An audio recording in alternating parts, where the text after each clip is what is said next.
ចាលោកនាងស្ដាប់ជាទីមេត្រីប្រជាពលរដ្ឋខ្មែរនៅតែមានជំនឿទៅលើការទស្សន៍ទាយអំពីវាសនាអនាគតនៃមនុស្សម្នាក់ៗទៅថ្ងៃមុខឬទាយអំពីលាភសំណាងឬការរកស៊ីប្រចាំឆ្នាំដើម្បីចង់ដឹងថាតើរវាងឆ្នាំចាស់ផ្លាស់ចូលឆ្នាំថ្មីនោះមានជួបគ្រោះកាចអាក្រក់ឬមានការចម្រុងចម្រើនលើសពីឆ្នាំចាស់យ៉ាងណាខ្លះចាស់ជាបន្តទៅនេះលោកសេចបណ្ឌិតអ្នកយកព័ត៌មានរបស់វិទ្យុអាស៊ីសេរីបានទៅស្ដាប់ការទស្សន៍ទាយរបស់ហោរាមួយចំនួនស្ដីអំពីស្ថានភាពសង្គមនាឆ្នាំ2014នេះថាតើមានសុខទុក្ខយ៉ាងណាដែរការទៅរកគ្រូទាយមិនប្រកាសថាគ្រូនោះទាយឆុតឬក៏ត្រូវតាមការព្យាករណ៍ទុកនោះទេ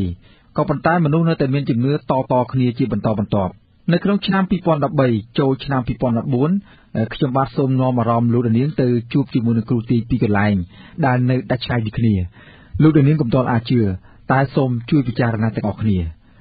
ជាដំបូងនេះសូមជួបលោកគ្រូទាយនៅជិតវត្តភ្នំដូនពេញគ្រូទាយនៅតាមចិញ្ចើមថ្នល់ឬនៅតាមម្លប់ឈើបច្ចុប្បន្ននេះមិនសូវជាសម្បូរដូចកាលពីប្រហែលឆ្នាំមុននោះទេ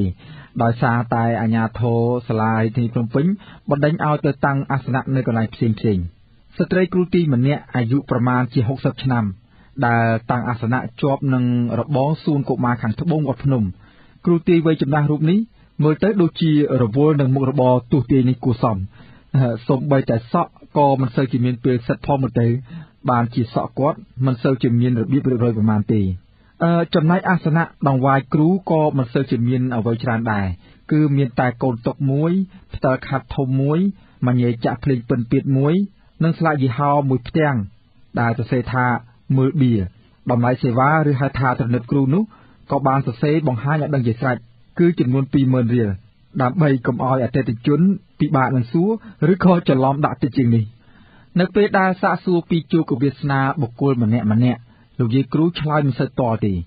ក៏ប៉ុន្តែពេលដែលសួរអំពីបញ្ហានយោបាយសុខទេ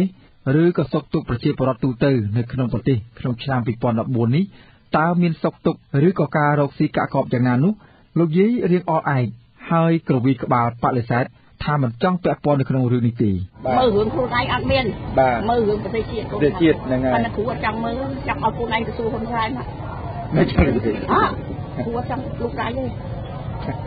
ប៉ិនបើទូបារមីមកមើលខ្ញុំមើល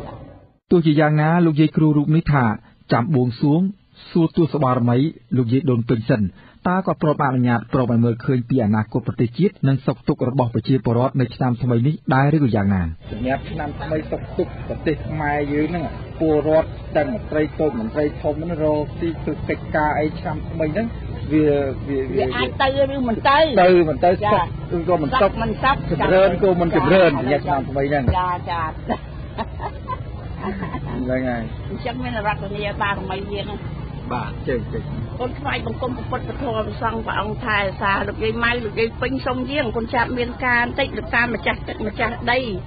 ទីតាំងនៅកន្លែងនេះចៅថ្វាយបង្គំគ្រប់អង្គទាំងអស់សុំយាងឥឡូវគុណចាប់ចង់ដឹងពីរឿងស្រុកទេ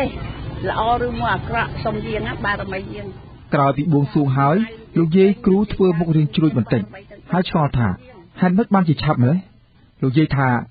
នៅចុងឆ្នាំ2013ប្រទេសជាតិមានការវឹកវរបន្តិចដោយអ្នកនយោបាយមិនសូវត្រូវរើគ្នាប្រជាពលរដ្ឋមិនសប្បាយចិត្តពិបាកនឹងរកស៊ីឬពិបាកនឹងបង្កើតមុខរបរថ្មីណាមួយបានប៉ុន្តែបើតាមសញ្ញាបៀទាយសម្រាប់ឆ្នាំ2014ឃើញថាល្អទៅវិញទេគឺយ៉ាងយូរក្រោយខែ1អ្នកនយោបាយនឹងត្រូវរើគ្នាវិញហើយប្រជារាស្ត្រក៏បានសុខរកស៊ីមានបានក្នុងឆ្នាំថ្មីទាំងអស់គ្នាខែ1ដូចថាបើនិយាយពីរឿងអីវាចាប់សពគ្រូអានឹងកុំចាត់មើលសិនណាកុំអាចជឿណាព្រោះគ្រូនឹងក៏អត់ការពិតដែរ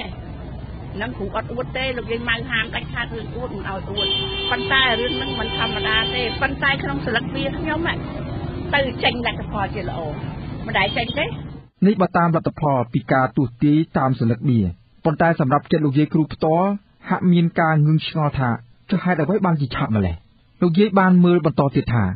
មុននឹងត្រូវរើគ្នានោះប្រកាសជាមានការប៉ះទង្គិចគ្នាខ្លះពីដើមឆ្នាំដោយជាមិនផុតប៉ុន្តែមិនសូវជាធ្ងន់ធ្ងរពេកទេគ្រូប្រាប់ថាមានមុននឹងខែនេះខែ12ចូលខែ1នេះ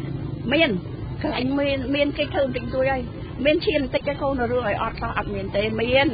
គ្រូប្រាប់ថាមានប៉ុន្តែវាមិនចន្លោះចោលខ្លាំងទេប៉ុន្តែលេខលោកប្រាប់ថាអត់អីផងសុខសប្បាយទេកូនអត់អីទេយ៉ាងណាក្តីលោកយាយគ្រូបានប្រាប់ពីខាងដើមមកហើយថាកុំទាន់អាចជឿគាត់ខ្លាំងពេកសូមឲ្យតាមដានស្ថានភាពជាក់ស្ដែងទាំងអស់គ្នា ចាក់ចេញពីលោកគ្រូវត្តភ្នំហើយធ្វើដំណើរទៅឆ្ងាយក្រុងបន្តិចគឺទៅរកគ្រូទាយនៅជើងភ្នំស្រង់ក្នុងខេត្តកំពង់ស្ពឺដែលមានចម្ងាយប្រមាណ60គីឡូម៉ែត្រពីទីក្រុងភ្នំពេញលោកគ្រូទាយនៅទីនោះក៏មិនខុសគ្នាពីលោកគ្រូទាយនៅវត្តភ្នំប្រមាណដែរលោកគ្រូទាយវ័យចំណាស់ជាង50ឆ្នាំឈ្មោះចាន់ឌូណារ៉ាមអាសនៈរបស់លោកគ្រូនោះរៀបចំឡើងដោយមាំទាំណាស់និងមានសភាពដូចជាកន្លែងអាថ៌កំបាំងម្យ៉ាងដែលរៀបចំតាមទំនៀមទម្លាប់ពុទ្ធសាសនាផងនិងព្រហ្មញ្ញសាសនាផងមុននឹងធ្វើការទស្សន៍ទាយលោកគ្រូរូបនេះក៏ធ្វើពិធីបួងសួងដោយលោកយាយគ្រូនៅខាងវត្តភ្នំដែរនៅកិច្ចការទី1ខ្ញុំសូមបួងសួងនៅវត្ថុស័ក្តិសិទ្ធិនៃរបស់ព្រះពុទ្ធសាសនាបរមជាគ្រូនៃយើងព្រះសម្មាសម្ពុទ្ធគោតមហើយសូមបួងសួងមកុដរាជនៅប្រខ័នរាជនិងដាវរាជាឆ្លាក់បញ្ជីអង្គព្រះវហាក្សត្របិតាជាតិខ្មែរគ្រប់ចំនួនទី1គឺព្រះបិតាសម្ដេចឪសេនុក្រោយពីបួងសួងចប់លោកគ្រូទាយថាប្រទេសកម្ពុជានៅឆ្នាំ2014ខាងមុខនេះគឺនៅដើមឆ្នាំអាចមានសង្គ្រាមពាក្យសម្ដីតតាំងគ្នាយ៉ាងស្វិតស្វាញរវាងមន្ត្រីថ្នាក់ដឹកនាំប្រជាពលរដ្ឋប៉ុន្តែចំពោះសង្គ្រាមប្រដាប់អាវុធដែលអាចធ្វើឲ្យប៉ះពាល់ដល់អាយុជីវិតប្រជាពលរដ្ឋនោះប្រកាសជាមិនមានទេបាទអត់មានទេសុខខ្មែរព្រោះខ្ញុំដឹងថានាគខៀវនិងនាគក្រហមគ្រាន់តែជាសម្ដែងរិទ្ធបញ្ចេញអំណាចតែប៉ុណ្ណឹងទីចុងបញ្ចប់នាគនិងនាគអោនក្បាលដាក់គ្នាកទុយបក់ឡើងទៅលើក្តោបនាគនឹងមានន័យថាខ្សោបទឹកដីកសោបប្រជានារីមិនឲ្យគ្រូថ្នាក់ដោយអាវុធទេជាងនេះទៅទៀតលោកគ្រូទីដដាលបានព្យាករណ៍ទុកថាអ្វីដែលខ្មែរបានបាត់បង់កន្លងទៅនោះនៅឆ្នាំ2014នេះខ្មែរនឹងអាចទទួលរបស់របរទាំងនោះមកវិញជាបន្តបន្ទាប់ព្រះពុទ្ធសាសនាគឺប្រជានារីយើងនៅឆ្នាំ2014នេះខ្ញុំសន្មតថា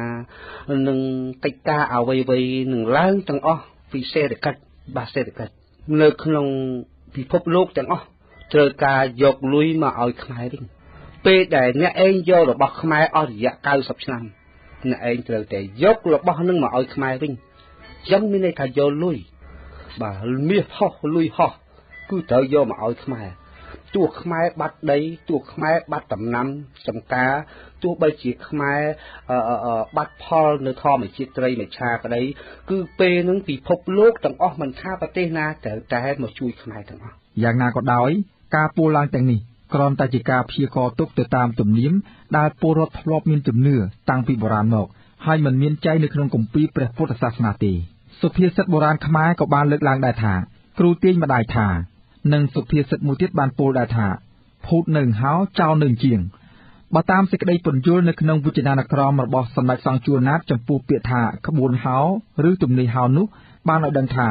បានជាបុរាណលោកពោលតគ្នានៅពាក្យនេះឡើងដោយសារហោតែងតែភូតកុហកផ្សំខ្លះចំណែកចោលនៅជាងគឺចង់សម្ដៅទៅលើជាងធ្វើគ្រឿងអលង្ការមានមាសនិងប្រាក់ដែលតែងតែលបកៃកឹបយកមាសប្រាក់ពីអ្នកដទៃដែលយកមកឲ្យធ្វើគ្រឿងអលង្ការនោះក៏ប៉ុន្តែមិនសុទ្ធតែអញ្ចឹងទាំងអស់គ្នានោះទេខ្ញុំបាទសេកបណ្ឌិតវុទ្ធុអាស៊ីសេរីភ្នំពេញ